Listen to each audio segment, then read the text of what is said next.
कुछ कहता हूं इसलिए मत समझ लेना कि सत्य है।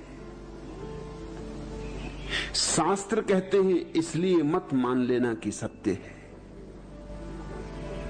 शास्त्र गलत हो सकते हैं, फिर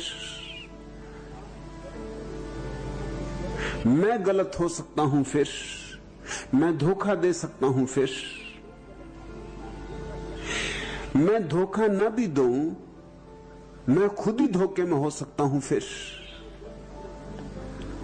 तो बुद्ध ने कहा है मेरी बात मत मान लेना, प्रयोग करना, जानना, और जब जानो, जब स्वयं की ज्योति जले, उस ज्योति में जो अनुभव हो, जो प्रकाशित हो, वह तुम्हारा होगा।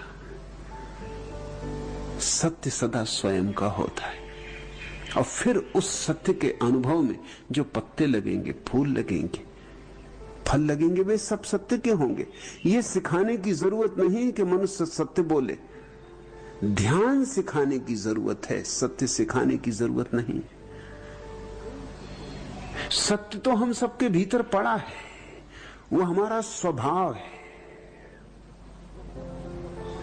महावीर का सूत्र ज्यादा कीमती है, वत्थु सहावो धम्म। वस्तु का स्वभाव धर्म है, हमारा स्वभाव हमारा धर्म। हम अपने स्वभाव को पहचान लें और हमने सत्य जान लिया, फिर उसके बाद हम जो भी करें वो सभी सत्य होगा।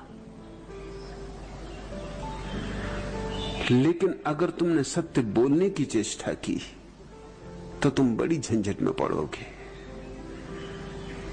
क्या है सत्य? फिर बाइबल सत्य है, कुरान सत्य है, गीता सत्य है, धम्मपद सत्य है, ताओ ते किंग सत्य है, क्या सत्य है?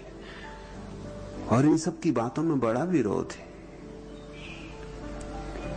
खुद बाइबल में दो हिस्से हैं, पुरानी बाइबल और नई बाइबल। पुरानी बाइबल यहूदियों की किताब है और नई बाइबल ईसाइयों की किताब है। यहूदी तो सिर्फ पुरानी बाइबल को मानते हैं, नई बाइबल तो जीसस के वचन है, उसको तो उन्होंने इंकार कर दिया। जीसस को तो सूली पे लटका दिया। लेकिन ईसाई दोनों बाइबल मानते हैं और ईसाइयों के पास कोई उत्तर नहीं इस बात का।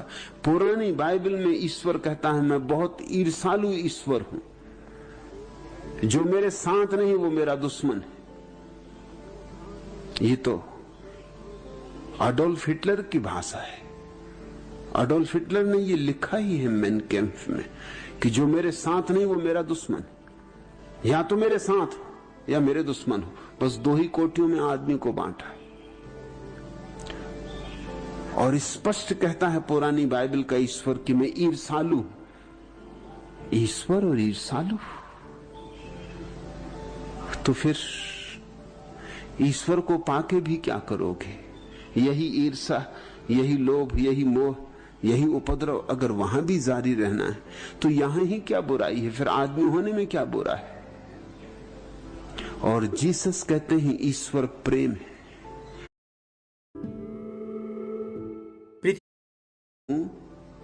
मैं खुद ही धोखे में हो सकता हूं। फिर ईर्ष्या और प्रेम, जहां प्रेम है वहां ईर्ष्या नहीं है, और जहां ईर्ष्या है वहां प्रेम नहीं। ईर्ष्या और प्रेम तो यूं है जैसे प्रकाश और अंधकार, इनका कोई तालमेल कहीं नहीं होता।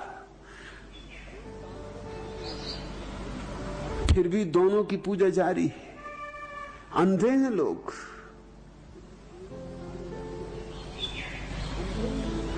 इन अंधे लोगों से कहो कि सत्य बोलो, क्या सत्य बोलेंगे? सत्य का पता ही नहीं। हां, दोहरा सकते हैं तोतों की तरह, यंत्रों की तरह, और सत्य जब दोहराया जाता है तो मुर्दा होता है। मुर्दा सत्य सड़ी हुई लाश होती, उससे दुर्गंध उठती, उससे जीवन मुक्त नहीं होता, बंधन में पड़ता है। मैं नहीं कहता कि सत्य बोलो, इसका यह अर्थ नहीं कि मैं कहता हूं कि सत्य मत बोलो। मेरी बात को समझने की कोशिश करना।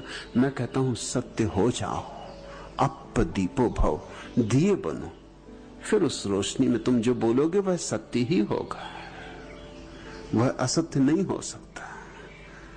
फिर तुम्हें बोलना ना पड़ेगा, अभी बोलना पड़ेगा। और जब बोलना पड़ता उसका अर्थ है जहां श्रम है, चेष्टा है, उसका अर्थ है तुम दो हिस्सों में बंट गए। तुम्हारा भीतर तो कुछ था और बाहर तुमने कुछ दिखाया।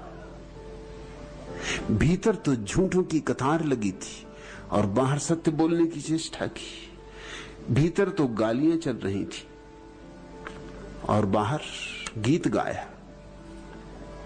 मुल्ला नसरुद्दीन ने अपने मित्र चंदूलाल को एक रात निमंत्रित किया। दोनों ने डट के पी।